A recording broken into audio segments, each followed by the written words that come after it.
ప్రపంచ భాషలలో అత్యంత ప్రాచీనమైన సంస్కృత భాషగా శ్రీ రామకృష్ణ విద్యా సంస్థల చైర్మన్ రామకృష్ణారెడ్డి పేర్కొన్నారు. నంద్యాల శ్రీ రామకృష్ణ డిగ్రీ కళాశాల నందు సంస్కృత భాష దినోత్సవం మరియు హైగ్రీవ జయంతి అనే అంశంపై సంస్కృత సాహితీ సదస్సు జరిగింది. శ్రీ రామకృష్ణ విద్యా సంస్థల చైర్మన్ రామకృష్ణారెడ్డి ముఖ్య అతిథిగా పాల్గొన్నారు. వారు మాట్లాడుతూ ప్రపంచ భాషలలో సంస్కృత భాష అత్యంత ప్రాచీనమైనదిగా పేర్కొన్నారు. సంస్కృత భాషను దేవ భాషగా పిలవటం జరుగుతుందని తెలిపారు.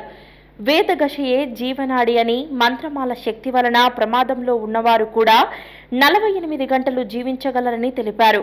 కార్యక్రమంలో పలువురు సంస్కృత భాష పండితులు పాల్గొన్నారు.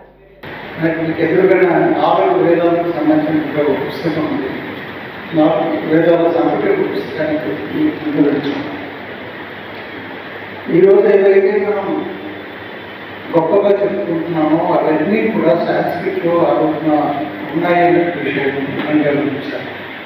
మీరు చదువుతున్నటువంటి ఎకనామిక్స్ కానివ్వండి, పొలిటికల్ సైన్స్ కానివ్వండి, లేదా మెడిసిన్ కానివ్వండి, లా కానివ్వండి, అన్ని ఏవైతే మన స్వాధ్యాయం కానివ్వండి, ఇట్లాంటివన్నీ కూడా నీతి నియమాలు విలువలు అన్నీ కూడా ఆ వేదాల్లో ఉన్నాయనే విషయం గమనించారు.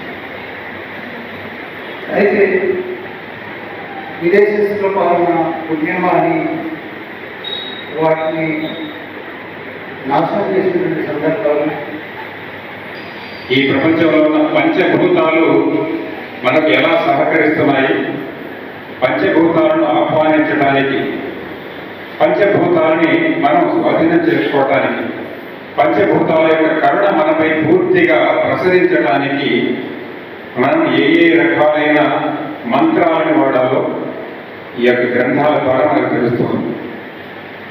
మంత్రం is nothing but waves of sounds. శబ్ద తరంగాలు మంత్రాలుగా మీకు ఉచ్చరించబడ్డాయి.